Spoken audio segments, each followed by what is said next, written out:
Right, the last part of the president's speech forms the basis for our next story, but the president also spoke a lot about the next election, and it was a pitch for a peaceful election, and he says that everyone must accept the results next year and people must compete without necessarily fighting. Let's go to that issue of speed bumps now. And they're blamed for the accident in Naivasha at Karai, and all the 42 bodies in the Naivasha disaster will now be subjected to DNA testing.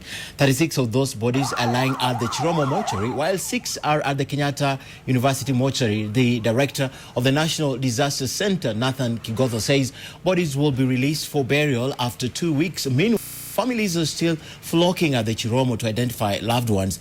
The Kenya Redcross has set up an information center to receive the families.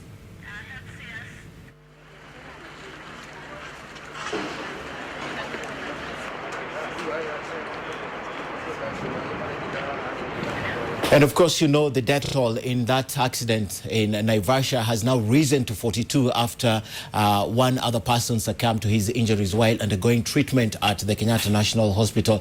And the Health Cabinet Secretary, Dr. Cleopa Mailu, visited 2 other victims who are receiving treatment at Kenyatta Hospital. Mailu rather says one of the victims who suffered 40% burns on the face is stable, while another victim who suffered 80% burns is in critical condition.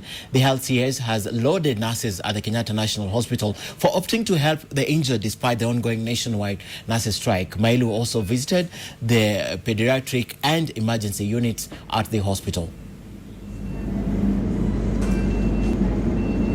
2 patients are still in IC in the burns unit. One of them is stable with the 40% burns on the face. And the rest of the body is fine, except that when you have burns, you inhale some of the fumes and then you get internal injuries. But the lady is stable. The gentleman has sustained 80% burns also.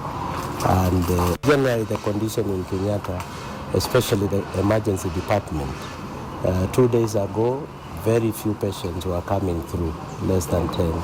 I'm glad to note that yesterday 65 patients came through the casualty and were seen by the doctors who came from the army to assist. As you know, our nurses have been working in Kenyatta National Hospital, clinical officers and the other cadres of staff.